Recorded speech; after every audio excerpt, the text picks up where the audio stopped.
This is Perfectly Wonderful Stories for Perfectly Wonderful Children, and you are most welcome. This was one of my son's favourites, and I'd like to read it to you. Tick-A-Tock, the Greedy Rabbit by Enid Blyton. There was once a rabbit called Tick-A-Tock, who found 3 gold pieces lying in the sunshine. They shone and glittered, and Tick-A-Tock thought they were very beautiful. "Now I am rich," he said, and felt very proud. He took the gold pieces to his burrow and hid them there. Sometimes he took them out and counted them. 1, 2, 3, 3, 2, 1. And sometimes he counted them over and over again until he came to the number 100 and pretended he was very rich indeed. 1, 2, 3, 4, 5, 6, 7, 8, 9, 99, 100. "I won't spend them," he said. "If I do, I shan't be rich any longer. I'll keep them here to look at." Soon he began to wish that he had more than 3. How exciting it would be if he had 12 to count. My, wouldn't I be a rich rabbit? But how could I get more? He wondered. He thought, and for a long time he couldn't think of any plan at all. He was a silly rabbit, for he didn't need any money, not even 1 penny. He didn't have to pay for the grass he ate, or the tree bark he sharpened his teeth on, nor for the cosy burrow he lived in. He didn't have to pay for the sunshine that warmed him, nor for the wind and the breeze that cooled him. He just wanted the money to make him feel rich. At last he thought of a good plan. "I'll do odd jobs for everyone. Then I will charge people a piece of gold, and I shall soon have as many as I want." So he put up a notice outside his burrow which said, "Odd jobs done. Apply inside today." Then he waited for his customers to arrive. Now many fairies lived round about Tick-A-Tock's home, and when they saw Rabbit's notice they were pleased. Tick-A-Tock hadn't a very good name for kindness, and the fairies all thought he was turning over a new leaf, and he was ready to do good turns for anyone. So the news went round that the rabbit would like to do all kinds of jobs, but nobody guessed that he meant to charge gold pieces for them. First of all, Sammy Squirrel called upon him and begged him to act as postman for the day. "I have a party, and there are so many invitations that I haven't time to take them all around myself, or I shall never get the jellies made." Tick-A-Tock jumped up at once and took all the letters. He put them into his wallet and started off. It didn't take him very long to deliver them, for a rabbit can go very fast. The last invitation was one to himself, so he didn't even need to deliver that. And then he went to Sammy Squirrel's. "I've done your job," he said. "Now, will you pay me, please?" "Pay you?" asked Sammy, looking most surprised. "Who ever heard of paying for a kindly deed? I should like to know. We're not human beings, you know. We can afford to do things just out of kindness, which is much nicer. You must be mad, Tick-A-Tock." "No, I am not," said the rabbit. "That will be 1 gold piece, please."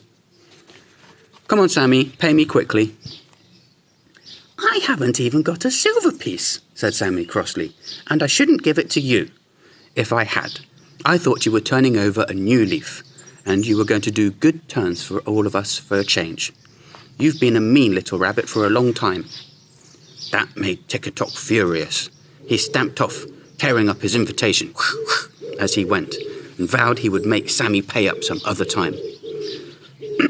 The next day, Fuff-Fuff the fairy went to ask him if he could carry a new dandelion clock from the hedge to her house, as her old clock was no use.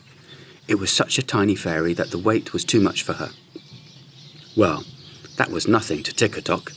He picked up the found dandelion clock, and in 2 minutes had taken it to where Fuff-Fuff lived, in a red toadstool, and had stood it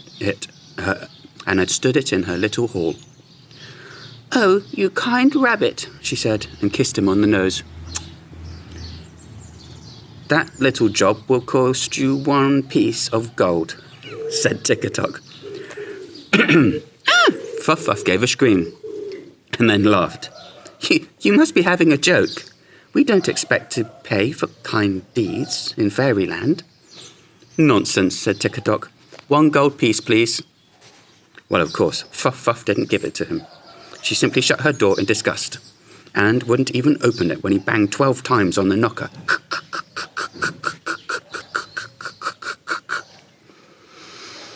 The next morning, Tippity the elf came to Tick-A-Tock and begged him to carry his cousin Pippo, who was very ill. I've flown all through the night, said poor Tippity, and I feel too tired to go any further. Then I saw your notice, so I came here to see if you could help me. In a trice, Tick-A-Tock had galloped off to Pippo's with Tippity on his back. It only took 10 minutes to get him there, and Tippity was very grateful. I'll never forget what you've done, he said. Well, you must pay me 1 gold piece, please, said Tick-A-Tock. Goodness gracious, said Tippity in dismay. Why, I thought you were doing this deed for kindness. Nope, certainly not, said Tick-A-Tock. He didn't get his gold piece from Tippity, though, for the elf meant to spend all his money on his ill cousin. And he wouldn't give the greedy rabbit even a penny. He ran into Pippo's house and banged on the door. Then Tick-A-Tock began to make himself a dreadful nuisance. He went to Sammy Squirrel's every single day and shouted for his money. He went to Fuff's too, and Tippity's, and made such a fuss and bother about his wretched gold pieces that, at last, the worried little things managed to get enough money together and give him a gold piece each. Tick-A-Tock was delighted, for now he had 6 gold pieces. But the news went around that he charged for his kind deeds, and no one came to his burrow any more. Then one day a dreadful thing happened to Tick-A-Tock. He was running along through the wood when the wind was very high. Suddenly a tree came crashing down onto the ground. Poor Tick-A-Tock was caught underneath one of the branches, and his leg was broken. He shouted for help. And who come by but Sammy Squirrel? Oh dear, he won't help me, thought Tick-A-Tock. But he was quite mistaken.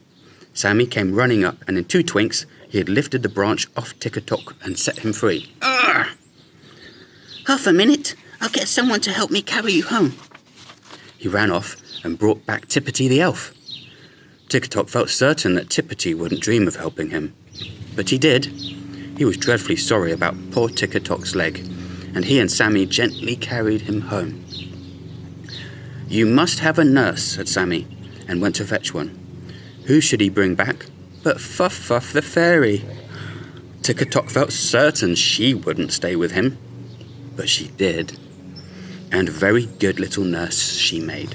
She brought him meals and looked after him very well until his leg had mended and he could go about once more. How much do you charge? He eventually asked Fuff when she said goodbye to him. Oh dear me, nothing at all, she said. It's fine to do a kind deed, and I couldn't think of charging you anything, Tick-A-Tock.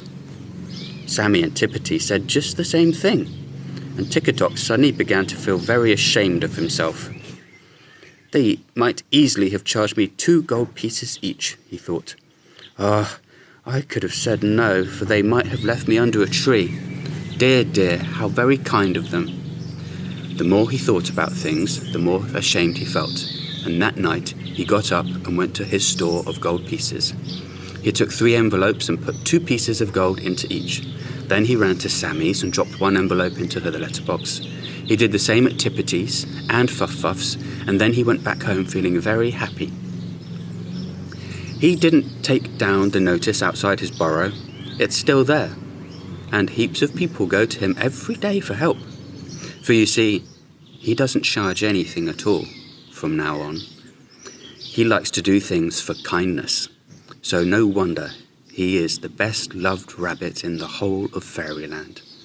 The Queen heard of his good deeds and knighted him. So if you ever want his help, be sure to address your letters to Sir Tick-A-Tock Rabbit, or they might not reach them. I hope you enjoyed that. Have a lovely day. See you tomorrow.